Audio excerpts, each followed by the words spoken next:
Pentagon একাডেমিতে সকলকে স্বাগতম জানাই। আজকে আমরা শুরু করছি জিকে। জিকের মধ্যে যে টপিকটা আমরা নিয়েছি বা যে সাবজেক্টটা আমরা নিয়েছি সেটা হচ্ছে ইতিহাস। সেটা হচ্ছে ইতিহাস। ইতিহাসকে ৩ টি ভাগে ভাগ করা হয়েছে। একটা প্রাচীন ইতিহাস, মধ্য ইতিহাস আর আধুনিক ইতিহাস। আমরা শুরু করছি মধ্য ইতিহাস থেকে, কারণ সবথেকে বেশি কোশ্চেন মধ্য ইতিহাস থেকেই আসে। ঠিক আছে? এরপরে আমরা আধুনিক ইতিহাস করব, তারপরে আমরা প্রাচীন ইতিহাস করব। আজকের আমরা শুধুমাত্র সাল আর ফ্যাক্ট দিয়েই করব, কোনো থিওরি এক্সট্রা পড়বো না। যতটুকু পরীক্ষার জন্য ইম্পর্টেন্ট, যে ফ্যাক্টগুলো পরীক্ষায় ডাইরেক্ট আসে, শুধু সেগুলোই করব। ঠিক আছে? চলো, তবে মধ্যযুগীয় ভারতের ইতিহাস সম্পর্কে একটু বলবো। তার আগে দেখো, মধ্যযুগীয়টাকেও দুটো ভাগে ভেঙেছি আমরা। একটা হচ্ছে আর্লিয়ার মেডিভেল, মানে পূর্ববর্তী মধ্যযুগীয় ভারত, যেটা মানে অ্যাকচুয়ালি মধ্যযুগীয় ভারত শুরু হচ্ছে কোনখান থেকে? দিল্লি ডাইনাস্টি যখন তৈরি হচ্ছে, দিল্লি সাম্রাজ্য যখন তৈরি হচ্ছে, তার আগেও মধ্যযুগীয় ভারত শুরু হয়ে গেছে। ওই যে পার্টটা, ওই পার্টটাকে বলছে যে আর্লিয়ার মেডিভেল। কি বলছে? Earlier medieval. আর্লিয়ার মেডিভেল, তাই তো? Earlier medieval. আর্লিয়ার মেডিভেলের টাইম পিরিয়ড কি? এটা হচ্ছে গিয়ে 712 খ্রিস্টাব্দ, মানে এডি থেকে সাধারণত 1200 এডি পর্যন্ত বলা হচ্ছে। এটা আর্লিয়ার মেডিভেল। কারণ 1206 সালে আমাদের দিল্লি সাম্রাজ্য তৈরি হয়ে যাচ্ছে, তারপর ওখান থেকে অ্যাকচুয়াল মেডিভেল হিস্ট্রির মধ্যে প্রবেশ করছে। তার আগে আজকের মূলত কাজ আমাদের এই আর্লিয়ার মেডিভেলটা কভার করা। আজকের আমাদের মূলত কাজ এই 712 থেকে 1200 এডি পর্যন্ত কভার করা। ঠিক আছে? তো চলো, সবচেয়ে প্রথমে আমরা জেনে নেব কার সম্পর্কে। দেখো, এই যে আর্লিয়ার মেডিভেলে সাধারণত 3জন শাসক আছে যারা ভারতবর্ষ আক্রমণ করেছিল। এই 3জন সম্পর্কেই আমরা একটু জেনে নেব। তো সবচেয়ে প্রথমে জানবো মোহাম্মদ বিন কাসিম সম্পর্কে। মোহাম্মদ বিন কাসিম, লিখি একটু, মোহাম্মদ বিন কাসিম। মোহাম্মদ বিন কাসিম, আচ্ছা বাংলায়, আচ্ছা ঠিক আছে, আমি তো বাংলায় বলছি, তাই না? মোহাম্মদ বিন কাসিম। তো মোহাম্মদ বিন কাসিম সম্পর্কে কি কি জানা দরকার, শুধু সেই পয়েন্টগুলোই জানবো যেগুলো পরীক্ষায় আসে। দেখো, সবচেয়ে প্রথমে একটা কোশ্চেন আসে, প্রথম মুসলিম আক্রমণ। প্রথম মুসলিম আক্রমণ, ঠিক আছে? প্রথম মুসলিম আক্রমণ, মুসলিম আক্রমণ কত সালে হয়েছিল? না, 712 খ্রিস্টাব্দে হয়েছিল। কে করেছিল? এই মোহাম্মদ বিন কাসিম। ঠিক আছে? এই মোহাম্মদ বিন কাসিম কোথায় আক্রমণ করেছিল? কোথায়? ভারতবর্ষের কোনখানে আক্রমণ করেছিল? সিন্ধ প্রদেশে। সিন্ধ বলে একটা জায়গা ছিল, সেখানে আক্রমণ করেছিল। কোথায়? না, সিন্ধ। ঠিক আছে? সিন্ধ প্রদেশে আক্রমণ করে। যখন সিন্ধে আক্রমণ করে, তখন সিন্ধের রাজা কে ছিল? কিং কে ছিল? সিন্ধের কিং কে ছিল? না, বলবে সেই সময় সিন্ধের রাজা ছিল দাহির। কে ছিল? দাহির। সিন্ধের রাজা ছিল দাহির। তাহলে সবচেয়ে প্রথম মুসলিম আক্রমণ কত সালে হয়? 712। কে করে? মোহাম্মদ বিন কাসিম। কার সময়ে করে? দাহিরের সময়। কোথায় আক্রমণ করে? সিন্ধে। ঠিক আছে? এতগুলো ক্লিয়ার? আচ্ছা, এখান থেকে আরেকটা কোশ্চেন ঘুরিয়ে আসতে পারে, যে প্রথম আরবি আক্রমণকারী এই মোহাম্মদ বিন কাসিমই হবে। তার কারণ মোহাম্মদ বিন কাসিম ছিলেন একজন আরবি। মোহাম্মদ বিন কাসিম একজন ছিলেন কে? না, আরবি। একজন ছিলেন আরবি। বোঝা গেল? আচ্ছা, মোহাম্মদ বিন কাসিম কে ছিলেন? একজন আরবি ছিলেন।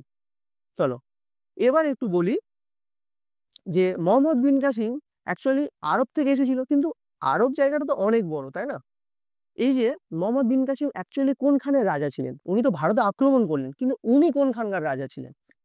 মোহাম্মদ বিন কাসিম ছিলেন ফারাসের রাজা। মোহাম্মদ বিন কাসিম কোথাকার রাজা ছিল? কোথাকার বলো? ফারাস। FARAS, Farage king. ঠিক আছে? আচ্ছা, এই ফারাসটা কোথায় বলো তো? বর্তমানে যেটাকে আমরা বলি না ইরাক, ইরান, ওই যে রিজনটা, আমাদের এশিয়া, মানে ভারতবর্ষ এখানে আছে। ঠিক আছে? ধরো এটা ভারত, আর এখানে সাউথ আফ্রিকা আছে, তাই না? এখানে, আর এইখানে দেখবে পরপর এখানে আছে, প্রথমে ইরাক আছে, তারপরে সৌদি আরব আছে, ইউএই আছে, ওমান আছে, ইরান আছে, এখানে এই যে জায়গাটা, এই জায়গাটা, এই জায়গাটা হচ্ছে গিয়ে আমাদের ওই আগে ওই ফারাজ বলে জানা যেত, আগে ফারাজ বলা হতো এই জায়গাটা। এইখান থেকে ভারতে আসে সিন্ধ, এখানে আক্রমণটা করেছিল, অ্যাকচুয়ালি এখানে আক্রমণটা করেছিল এই জায়গাটাতে, এখানে এই জায়গাটার নাম ছিল সিন্ধ, ঠিক আছে, এখানে আক্রমণটা করেছে। তবে এটা একটু মুছে দিই।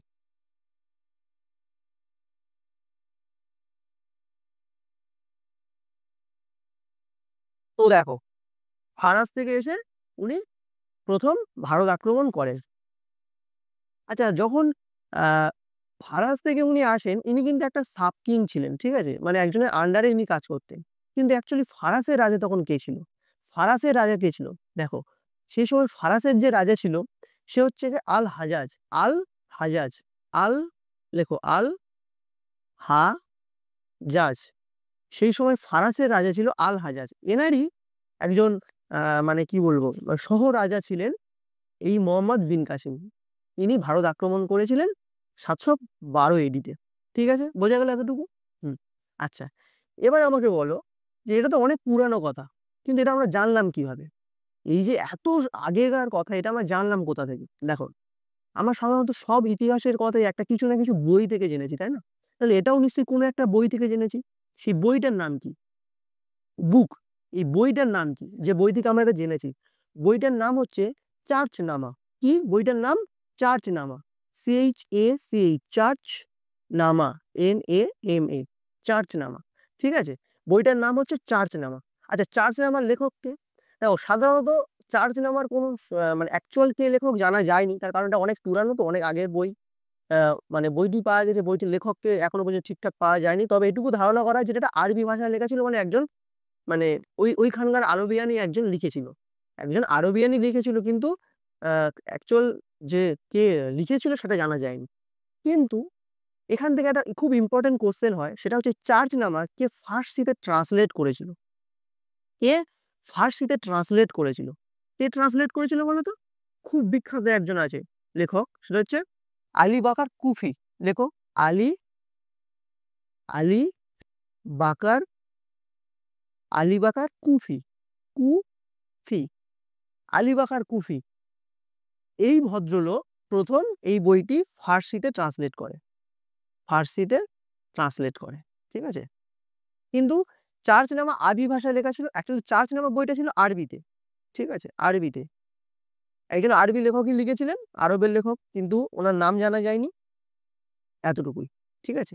আর ফার্সিতে ট্রান্সলেট করেছিল কে? আলী বাকার কুফি। এগুলো কিন্তু খুব ইম্পর্টেন্ট পয়েন্ট, খুবই ইম্পর্টেন্ট পয়েন্ট। চলো, এবার আরেকটা জিনিস খুবই ইম্পর্টেন্ট, খুব কম জন জানবে এটা, সব থেকে প্রথম জিজিয়া কর কে জারি করেছিল? খুবই ইম্পর্টেন্ট কোশ্চেন এটা, সবচেয়ে প্রথম জিজিয়া কর কে জারি করেছিল? সবচেয়ে প্রথম জিজিয়া কর কে জারি করেছিল? আচ্ছা, আলাদা করে জিজিয়া কর সম্পর্কে একটু জেনে নিই, কারণ জিজিয়া করটা খুবই কনফিউশন, কোনখানে কে কোনখান থেকে কিভাবে চলে আসে। আচ্ছা, একটু আলাদা সাইড, একটা নতুন সাইডে দেখে নিচ্ছে, কারণ এটা খুবই ইম্পর্টেন্ট একটা জায়গা, একটু বলি। দেখো, জিজিয়া কর বলে একটা হেডিং করো তো, একদম পুরো টাইম লাইনটা বলে দিই, জিজিয়ার জন্ম আর মৃত্যু, ঠিক আছে, জিজিয়া কর বলে একটা হেডিং করো। দেখো, সবচেয়ে প্রথম জিজিয়া জারি করেছিল, আচ্ছা জিজিয়া করটা কি প্রথমে একটু বলে নিই। জিজিয়া কর হচ্ছে গিয়ে এটা একটা ধার্মিক কর, যেটা মুসলিম ধর্ম থেকে নেওয়া হতো না, মুসলিমরা নিত, কিন্তু মুসলিম ধর্মচারীদের থেকে নেওয়া হতো না। এটা মুসলিম ধর্ম ছাড়া বাকি যে ধর্মগুলো ছিল, মানে হিন্দু ধর্ম, বৌদ্ধ ধর্ম, জৈন ধর্ম, আরো যত ধর্ম আছে, এই ধর্ম থেকেই এই করটা উসুল করা হতো প্রতি বছরে একবার মাথা পিছু, হ্যাঁ, প্রত্যেকেই দিতে হতো যারা ধর্ম পালন করতো, কিন্তু মুসলিমদের দিতে হতো না, ঠিক আছে, এটাই হচ্ছে জিজিয়া কর। চলো, সবচেয়ে প্রথমে জিজিয়া, সব থেকে প্রথমে জিজিয়া জারি করেছিল, একটু আমি টাইম লাইনের মধ্যে বলে দিই, হ্যাঁ। দেখো, মোহাম্মদ বিন কাসিম, মোহাম্মদ বিন কাসিম, তাই না? এই মোহাম্মদ বিন কাসিম সম্পর্কে তো এখন পড়ছি। সবচেয়ে প্রথম জিজিয়া জারি করেছিল মোহাম্মদ বিন কাসিম। কিন্তু মোহাম্মদ বিন কাসিম যখন জিজিয়া জারি করেছিল, তখন কিছু কিছু জনের থেকে এই কর নিত না, যেমন বৃদ্ধ লোক, মেয়েদের থেকে, বাচ্চাদের থেকে, যারা ব্রাহ্মণ, ঠিক আছে, ধর্মপ্রচার মানে যারা ব্রাহ্মণ তাদের থেকে নিত না, কিন্তু হিন্দু ধর্ম বাকি সবার থেকে নিত। তাহলে কি বললাম, কিছু জনের থেকে নিত না, যেমন বয়স্ক, মহিলা, বাচ্চা, ব্রাহ্মণ এদের থেকে নিত না, কিন্তু বাদ বাকি সবার থেকে নিত। আচ্ছা, তারপরে এই জিজিয়া আবার চালু করবে ফিরোজ শাহ তুগলক। এই ওই দিল্লি সালতানাত যখন পড়বো সেখানে এনাকে দেখব, ফিরোজ শাহ তুগলক। ইনি জিজিয়া কর যখন চালু করেছিল, এনারটা একটু বেশি ইম্পর্টেন্ট। তার কারণ হচ্ছে গিয়ে একটা কোশ্চেন আসে যে কে প্রথম ব্রাহ্মণদের উপর জিজিয়া কর চালু করেছিল। প্রথম ব্রাহ্মণদের ওপর, ব্র্যাকেটে লিখে নাও যে প্রথম ব্রাহ্মণদের উপর জিজিয়া কর চালু করেছিল, ব্রাহ্মণদের উপর। তাহলে প্রথম ব্রাহ্মণদের উপর জিজিয়া কর চালু করেছিল ফিরোজ শাহ তুগলক, তাই এটা এত ইম্পর্টেন্ট হয়ে দাঁড়ায়। যখন ব্রাহ্মণদের উপর চালু করলো তখন মানে অলমোস্ট বলতে পারে যে সবার উপরেই চালু করে দিয়েছিল, সবার উপরেই চালু করে দিয়ে, যেগুলো বাকি ছিল মোহাম্মদ বিন কাসিম সেগুলো সব চালু করে দিয়েছিল। আচ্ছা, তারপরে আমরা আরো পরে গিয়ে যখন মুঘল ডায়নাস্টি পড়ব তখন একজনকে পাবো আকবর বলে। আমরা সবাই জানি আকবর। আকবর কিন্তু পুরোপুরিভাবে জিজিয়া কর তুলে দিয়েছিল, পুরোপুরিভাবে জিজিয়া কর তুলে দিয়েছিল। সালটা ইম্পর্টেন্ট, সালটা একটু মনে রাখবে। সালটা হচ্ছে গিয়ে সরি 1579, 1579, 1579, 1579। ঠিক আছে, 1579 সালে আকবর এই জিজিয়া কর তুলে দিয়েছিল। তারপরে টাইম পিরিয়ডে আমরা পাবো ঔরঙ্গজেবকে, সব থেকে শয়তান ঔরঙ্গজেবকে। ঠিক আছে, ঔরঙ্গজেব। ঔরঙ্গজেব এসে আবার সবার উপরে, কাউকে ছাড়েনি, বাচ্চা বুড়ো মেয়ে কাউকে ছাড়েনি, সবার উপরে জিজিয়া কর চালু করে দিয়েছিল। কত সালে? এটা হচ্ছে মনে রাখবে মোটামুটি 1679। দেখো এটা 1579, এটা 100 বছর পরে 1679 সালে মোটামুটি সবার উপরে এই জিজিয়া কর আবার চালু করে দিয়েছিল। তাই এটা ছিল জিজিয়া করের টাইম লাইন, ভীষণ ভীষণ ইম্পর্টেন্ট, একটু মনে রাখবে। সব থেকে ইম্পর্টেন্ট, এটা ইম্পর্টেন্ট, এটা ইম্পর্টেন্ট, এটা ইম্পর্টেন্ট। এটা ইম্পর্টেন্ট নয়, কিন্তু তাও কোশ্চেন যদি এসে যায় এসএসসির বেসিসে এটা ইম্পর্টেন্ট। ঠিক আছে, চলো তাহলে এই মোটামুটি আমাদের বলতে পারি যে আমরা মোহাম্মদ বিন কাসিম শেষ করে দিলাম, মোহাম্মদ বিন কাসিম শেষ করে দিলাম। ঠিক আছে, এবারে পড়ব পরবর্তী মুসলিম শাসক যে ভারতবর্ষ আক্রমণ করেছিল, ওনার নাম কি? হ্যাঁ দেখো, দ্বিতীয় যে মুসলিম শাসক ভারত আক্রমণ করেছিল নাম হচ্ছে মোহাম্মদ গাজনাবি। মোহাম্মদ গাজনাবি, লিখি নামটা দেখো, মোহাম্মদ বা মেহমুদ, যা খুশি, গাজনাবি, গাজ গাজনাভি, মোহাম্মদ গাজনাবি বা মেহমুদ গাজনাবি। ঠিক আছে, তা মেহমুদ গাজনাবি কোথাকার রাজা ছিল? এটা ইম্পর্টেন্ট। কোথাকার রাজা ছিল না? আফগানিস্তানের। কোথাকার? আফগানিস্তানের রাজা ছিল। ঠিক আছে, আফগানিস্তানে। আচ্ছা, আফগানিস্তানের কোথায়? না, আফগানিস্তানের গাজনি বলে একটা জায়গা ছিল। ঠিক আছে, গাজনি, গাজনি বলে একটা জায়গা ছিল, ওই আফগানিস্তানের গাজনির রাজা ছিল এই মেহমুদ গাজনাবি। একটা ইম্পর্টেন্ট কোশ্চেন আসে যে মেহমুদ গাজনাবি না কার ছেলে? অ্যাকচুয়ালি গাজনির শাসক কে ছিলেন, রাজা কে ছিল? গাজনির রাজা ছিল সুবুক্তগিন। গাজনির রাজা ছিল মানে আফগানিস্তানের গাজনি, একটু লিখেই দিই বারবার বলছি যখন, গাজনি, গাজনির রাজা ছিল সুবুক্তগিন, সুবুক্তাগিন, সুবুক্তগিন। এই সুবুক্তগিনের দুটো ছেলে ছিল, একটা ছিল ইসমাইল আর একটা ছিল এই গাজনি। ঠিক আছে, বা মেহমুদ গাজনাবি। ইসমাইল একটু ভালো ছিল, একটুখানি মদ মেয়ে পছন্দ করতো, খুব একটা বেশি রাজ্য নিয়ে মেতে থাকতো না। যে মেতে থাকতো সেটা হচ্ছে এই মেহমুদ গাজনাবি। ঠিক আছে, এবার এর সম্পর্কেই আমি জানবো, কারণ মেহমুদ গাজনাবি ভারতে এসেছিল আক্রমণ করতে। ঠিক আছে, মানে ভীষণই ইম্পর্টেন্ট এই জায়গাটা, কারণ সব থেকে বেশিবার আক্রমণ এই করেছে আর সব থেকে বেশি লুটেছে এই ভদ্রলোক, যদিও ভদ্র না, সম্পূর্ণভাবে অভদ্র, যাই হোক।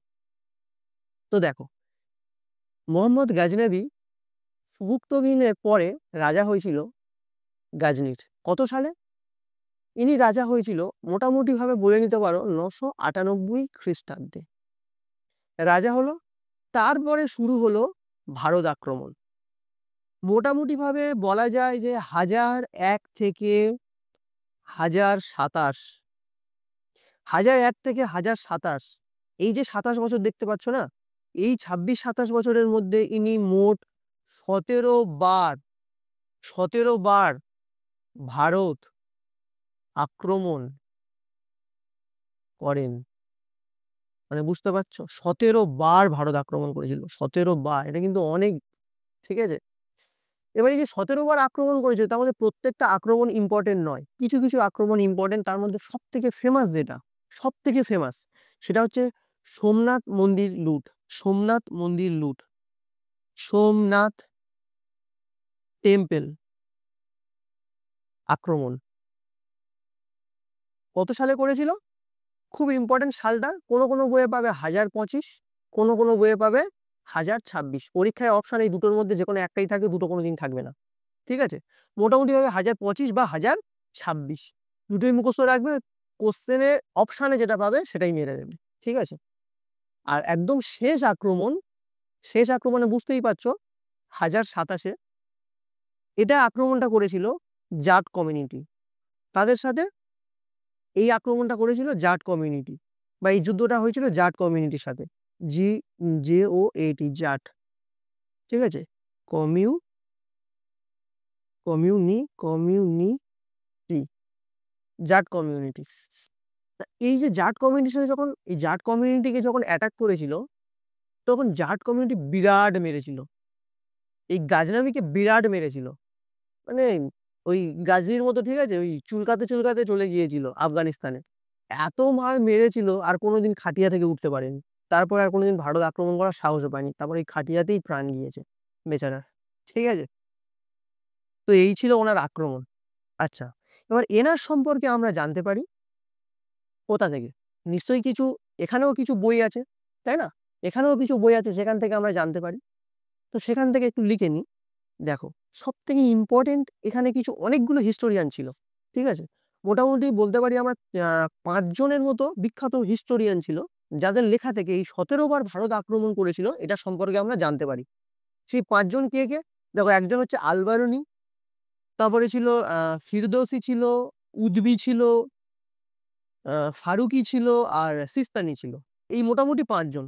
তার মধ্যে সব থেকে বেশি ইম্পর্টেন্ট হচ্ছে আলবিরুনি। আলবিরুনি কেন ইম্পর্টেন্ট? তার কারণ হচ্ছে এই যে আলবিরুনি, তো আমি লিখেই দিই, আল বারুনি, আলবারুনি। এই আলবারুনি একটা বই লিখেছিল, বইটার নাম হচ্ছে কিতাব উল হিন্দ। বইটার নাম কি? কিতাব উল হিন্দ। বাংলায় লিখি, কিতাব উল হিন্দ, ঠিক আছে। কিতাব উল হিন্দ বইটা কোন ভাষায় লেখা ছিল বলতো? এটা তুর্কি ভাষায় লেখা হয়েছিল, তুর্কি, ঠিক আছে, তুর্কি ভাষায় লেখা হয়েছিল কিতাব উল হিন্দ। এই আলবেরুনির লেখা কিতাব উল হিন্দ থেকে অ্যাকচুয়ালি, আচ্ছা তুর্কি বানান ভুলে গেছে, তুর্কি হয়ে গেছে, তুর্কি হবে। এই কিতাব উল হিন্দ থেকেই অ্যাকচুয়ালি অধিকাংশ অ্যাটাক সম্পর্কেই জানা গিয়েছে, তাই এটা এত ইম্পর্টেন্ট। আর বাকি যারা ছিল, এই ফিরদৌসি, উদবি, সিস্তানি, ফারুকি, এনারা, এনাদের বাকি কিছু কিছু ছোট ছোট অ্যাটাক ছিল যেগুলো সম্পর্কে মানে খুব ভালোভাবে এনার সম্পর্কে জানা গিয়েছে, ঠিক আছে। তাহলে মোটামুটি এই মোহাম্মদ গাজনবী থেকে এতটুকুই জানতে হবে, ঠিক আছে। এনাকে আবার কেউ কেউ সুলতান মাহমুদ বউ বলে। এনার আরেকটা নাম হচ্ছে সুলতান মাহমুদ, ঠিক আছে, মেহমুদ, সেটাই সুলতান মেহমুদ, মাহমুদ, যা খুশি, ঠিক আছে। তো চলো, এবারে আমরা দেখব থার্ড, থার্ড যিনি ছিলেন, তৃতীয় সেই ব্যক্তি যিনি ভারত আক্রমণ করেছিলেন, তিনি কে? সবাই জানে এটা, সেটা হচ্ছে মোহাম্মদ ঘুরি। মোহাম্মদ ঘুরি, মোহাম্মদ ঘুরি।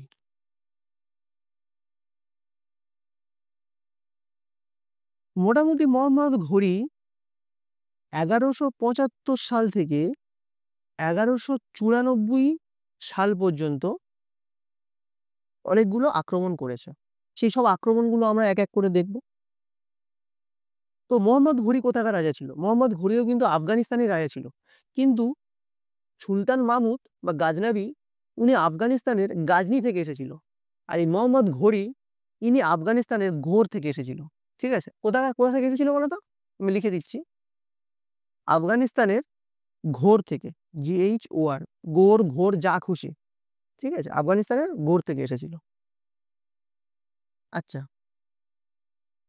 প্রথম যখন ভারত আক্রমণ করে, আচ্ছা আমি প্রথমে কটা সাল লিখি যে কি কি আক্রমণ করেছিল, তারপর আমি এক এক করে বলে দিচ্ছি। ফার্স্ট আক্রমণ 1175, সেকেন্ড আক্রমণ 1178, থার্ড আক্রমণ 1191, ফোর্থ 1192। এই দুটো খুব চেনা চেনা লাগছে না? হ্যাঁ হ্যাঁ, এই দুটো তো অবশ্যই সবাই জানে। আর বলতে পারো লাস্ট আক্রমণ করেছিল 1194, 1194। তো দেখো, আক্রমণ মানে প্রথম যে যুদ্ধটা করেছিল সেটার নাম ছিল battle of Multan. Battle of Multan, শুধু আমি মুলতান লিখছে, ব্যাটেল অফ মুলতান।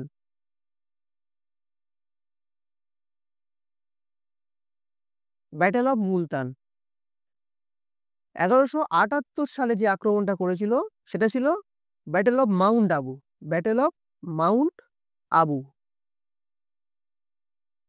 তৃতীয়টা হচ্ছে গিয়ে সবাই জানে তরাইন ফার্স্ট, তাই না? Battle of Tarain first, first তরাইনের যুদ্ধ যেটা দেখছি, তারাইন ফার্স্ট। আচ্ছা, আর 1192 এটাও সবাই জানে, Tarain second. 1194 battle of Chandawar, battle of Chandawar, battle of Chandawar. আচ্ছা, এবারে কার সাথে হয়েছিল আর কোনটা কোনটা জিতেছিল হেরেছিল সেটা একটু লিখে দিচ্ছি। দেখো, 1175 সালে ব্যাটেল অফ মুলতান, এখানে রাজা ছিল প্রথম মূলরাজ, প্রথম মূলরাজ, মূল রাজ ফার্স্ট, রাজা ছিল মূলরাজ ফার্স্ট। এই যুদ্ধে কিন্তু মোহাম্মদ ঘুরি জিতে যায়, মূলরাজকে হারিয়ে দিয়েছিল।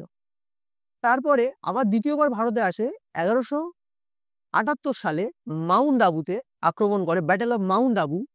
এখানে রাজা ছিল দ্বিতীয় ভীমদেব, দ্বিতীয় ভীমদেব, ভীমদেব টু, ঠিক আছে, দ্বিতীয় ভীমদেব। দ্বিতীয় ভীমদেব খুব শক্তিশালী রাজা ছিল, খুব, মানে ভীষণ মার মেরেছিল ঘড়িকে, মেরে একদম পুরো ভারত ছাড়া তাড়িয়ে দিয়েছিল, ঠিক আছে, জুতোর মালা পরিয়ে। আচ্ছা, তারপর চলে যায়, আবার লোভ সামলাতে পারে না, আবার ভারতে আসে। ভারত তখন সোনার চিড়িয়া ছিল, ঠিক আছে, কেন আক্রমণ করছে বারবার? শুধুমাত্র লুট করার জন্য, লুট করার জন্য। আচ্ছা, আবার আসে 1191 আসে। তারপরে যুদ্ধটা যেটা হয়েছিল তরাইনের প্রথম যুদ্ধ, কার সাথে হয়েছিল সবাই জানে, পৃথ্বীরাজ চৌহান, পৃথ্বীরাজ চৌহান, তাই তো? পৃথ্বীরাজ চৌহান কিন্তু চৌহান বংশের তৃতীয় পৃথ্বীরাজ, ঠিক আছে, প্রথম বা দ্বিতীয় না, তৃতীয় পৃথ্বীরাজ, পৃথ্বীরাজ চৌহান। সেই সময় ভারতে পৃথ্বীরাজ চৌহানের মতো অত শক্তিশালী রাজা ছিল না, ভীষণ শক্তিশালী রাজা ছিল, ভীষণ শক্তিশালী, শব্দবেদী বাণ চালাতে পারতেন উনি শেষ, তারপরে আর কেউ চালাতে পারেনি। এত মার মেরেছিল মোহাম্মদ ঘুরিকে, মানে সীমানে সীমানে, তাহলে এরাও হেরে গিয়েছিল। দুবার পর পর হারার পরেও শিক্ষা মেটেনি, মানে কতটা নির্লজ্জ ভাবো। আবার 1192 সালে আমাদেরই ভারতের কিছু রাজার সাথে হাত মিলিয়ে ষড়যন্ত্র করে আবার অ্যাটাক করে। তরাইনের সেকেন্ড যুদ্ধ, দ্বিতীয় তরাইনের যুদ্ধ, এটাও হয়েছিল পৃথ্বীরাজ চৌহানের সাথে, কিন্তু এটা বিশ্বাসঘাতকতা করেছিল ভারতের নিজের লোকেরা, তাই পৃথ্বীরাজ চৌহান হেরে গিয়েছিলেন। তারপরে 1194 সালে লাস্ট আক্রমণ করেছিল, যে ব্যাটেলটা করেছিল সে ব্যাটেলটা ছিল ব্যাটেল অফ চান্দাবার। কে রাজা ছিল? জয়চাঁদ। চান্দাবারের রাজা তখন কে ছিল? চান্দাবার রাজা না, অ্যাকচুয়ালি আক্রমণটা করেছিল কনৌজ, ঠিক আছে, ব্যাটেলটার নাম ছিল ব্যাটেল অফ চান্দাবার। তাহলে আক্রমণ করেছিল কোথায়? কনৌজে। সেই সময় কনৌজের রাজা কে ছিল? জয়চাঁদ। কনৌজের রাজা কে ছিল? জয়চাঁদ। এটাও কিন্তু জিতে গিয়েছিল, এটাও কিন্তু জিতে গিয়েছিল জয়চাঁদ। আচ্ছা, জয়চাঁদ থেকে একটা কোশ্চেন আসে, একটু লিখে রাখো, এর ডাইনাস্টি ছিল, ঠিক আছে, গাড়ওয়াল, গাড়ওয়াল। ওয়াল, জি আর বি হবে, হ্যাঁ, জি আর বি, Garhwal dynasty. Garhwal dynasty, Garhwal dynasty রাজা ছিল এই জয়চাঁদ। এই জয়চাঁদ আর পৃথ্বীরাজের মধ্যে একটা সবসময় যেন দ্বন্দ্ব লেগেছিল, ঠিক আছে। এই জয়চাঁদ আর পৃথ্বীরাজের জন্য ওই একটা মেয়েকে বিয়ে করা নিয়ে, একজনকে পৃথ্বীরাজ ভালোবাসতেন, জয়চাঁদ ওনাকেও ভালোবাসতো, কিন্তু আলটিমেট রাজা কে ছিল, সব থেকে বড় রাজা ছিল পৃথ্বীরাজ চৌহান, তাই বিয়ে ওই পৃথ্বীরাজ চৌহানই করেছিল ওই মেয়েটিকে। এই হিস্ট্রিটা বলবো, যদি কোনোদিন বলো তো কমেন্ট করো, একটা দারুণ গল্প এটা। যদি ওই হিস্ট্রি নিয়ে একটুখানি বলে রাখি, লিখে রাখো, পৃথ্বীরাজ রস বলে একটা বই হয়, পৃথ্বীরাজ রস। বইটির লেখক কে? না চাঁদ বরদই, চাঁদ বরদাই বা বারদাই, যা খুশি। পৃথ্বীরাজ চৌহানের সভাকবি ছিলেন এই চাঁদ বরদই। উনি পৃথ্বীরাজ রস বলে একটা বই লিখেছিলেন, ওই বইটা থেকেই পৃথ্বীরাজ সম্পর্কে জানা যায়, ঠিক আছে। আচ্ছা, আরো কিছু এক্সট্রা ইম্পর্টেন্ট জিনিস লিখে রাখো ওই মোহাম্মদ ঘড়ি থেকে। দেখো, এটা খুব ইম্পর্টেন্ট একটা, জানি না কোশ্চেনটা কোনোদিন আসবে কিনা, তাও একটু বলে রাখি। মোহাম্মদ ঘড়ি যখন ভারত লুটপাট করছিল, তখন দেখছিল যেখানে যেখানে সম্পদ আছে সেখানে সেখানে ওই একটা দেবীর মূর্তি আঁকা ছিল, হয় কোনো মূর্তি আঁকা ছিল, নয় মূর্তি রাখা ছিল, নয় মূর্তি খোদাই করা ছিল। মোহাম্মদ ঘুরি অবাক হয় যে এই মূর্তিটি কার, কিন্তু উনি বুঝতে পারেনি মূর্তিটি কার, কিন্তু এটুকু শিওর হয়ে গিয়েছিল এটা কিন্তু সম্পদের দেবী। না হলে যেখানে সম্পদ সেখানে এই মূর্তিটা কেন দেখতে পাচ্ছি, বা এই দেবীকে কেন দেখতে পাচ্ছি। মোহাম্মদ ঘুরি মুসলিম ছিল, কিন্তু উনি বুঝতে পারছেন যে এই দেবীটি সব জায়গা যেখানে সম্পদ আছে সেখানেই আছে। উনি বুঝতে পেরেছিল যে এটা কিন্তু সম্পদের দেবী। সেই দেবীটি হচ্ছে মা লক্ষ্মী। সবাই জানো যে মা লক্ষ্মী, মা লক্ষ্মীর মূর্তি সব জায়গায় রাখা ছিল। মোহাম্মদ ঘুরি এত ইমপ্রেসড হয়ে গিয়েছিল, যখন আবার সেই উনি ঘুরে ফিরে যান, গিয়ে একটা মুদ্রা, উনি নতুন করে একটা মুদ্রা জারি করেছিল। সেই মুদ্রাতে কিন্তু উনি মা লক্ষ্মীর ইমেজ ছাপিয়েছিল। একটা কোশ্চেন, মানে খুব ইম্পর্টেন্ট একটা কথা, জানি না পরীক্ষায় কোনোদিন আসবে কিনা, একটু জেনে রাখো তোমরা, যে কোন মুসলিম শাসক সব থেকে প্রথম তার নিজের মুদ্রায় মা লক্ষ্মীর ইমেজ প্রিন্ট করেছিল। সেটা হচ্ছে এই মোহাম্মদ ঘড়ি। সেটা হচ্ছে এই মোহাম্মদ ঘড়ি, ঠিক আছে। এটা বলে দিলাম, যদি কেউ চাও তো লিখে রাখতে পারো, আর যদি কেউ ভুলে যাও ভুলে যেতে পারো, কিন্তু খুব ইম্পর্টেন্ট, পরীক্ষায় যদি কোনোদিন এসে যায় তাহলে আমার কথা মনে পড়বে, আর না হলে কি আর। আচ্ছা, আরো দুটো ইম্পর্টেন্ট জিনিস, আচ্ছা আমি লিখেই দিই, তাই না। মা লক্ষ্মী প্রিন্টেড কয়েন, ঠিক আছে। মা লক্ষ্মী প্রিন্টেড কয়েন কে? ওই মোহাম্মদ ঘড়ি, মোহাম্মদ যে যিনি ছিলেন, ঠিক আছে, মোহাম্মদ ঘড়ি। আচ্ছা, আর দুটো এক্সট্রা পয়েন্ট লিখে নাও। মোহাম্মদ ঘড়ি দুজনকে সাথে করে নিয়ে এসেছিল, মোহাম্মদ ঘড়ি দুজনকে সাথে করে নিয়ে এসেছিল। তার মধ্যে একজন বিখ্যাত ছিলেন, সবাই জানো, কুতুবুদ্দিন বখতিয়ার কাকি। কুতুবুদ্দিন বখতিয়ার কাকি, কুতুবুদ্দিন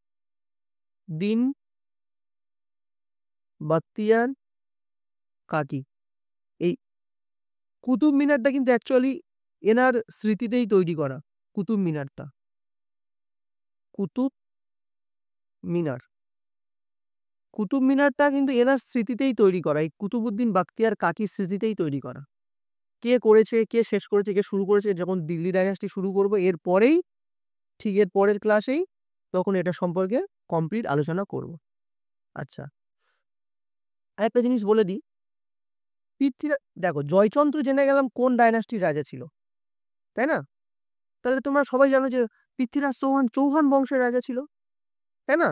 চৌহান বংশের রাজা ছিল, কিন্তু চৌহান বংশ সেই সময় কোথায় ছিল বলো তো। এটা এটা লিখে রাখো যে কনৌজ, এই যে তরাইনের প্রথম যুদ্ধ আর দ্বিতীয় যুদ্ধ না, আক্রমণ করেছিল পৃথ্বীরাজ চৌহান, কোথাকার রাজা ছিল না, পৃথ্বীরাজ চৌহান ছিল কনৌজের রাজা। এটা একটু লিখে রাখো, কনৌজ।